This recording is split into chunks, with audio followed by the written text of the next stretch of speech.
اور اللہ نے فرمایا ہے کہ دو دو معبود نہ بناؤ، معبود تو وہی ایک ہے، سو اے بندو مجھی سے ڈرتے رہو،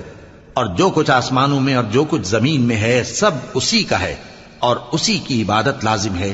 تو تم اللہ کے سوا اوروں سے کیوں ڈرتے ہو؟ اور جو نعمتیں تم کو میسر ہیں سب اللہ کی طرف سے ہیں، پھر جب تم کو کوئی تکلیف پہنچتی ہے تو اسی کے آگے فریاد کرتے ہو،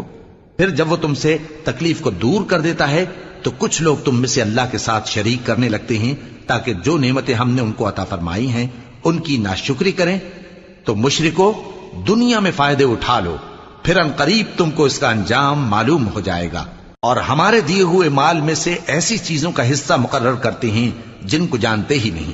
کافرو اللہ کی قسم کہ جو تم جھوٹ باندھا کرتے ہو اس کی تم سے ضرور پرسش ہوگی۔ اور یہ لوگ اللہ کے لیے تو بیٹیاں تجویز کرتے ہیں، وہ پاک ہے، اور اپنے لیے بیٹے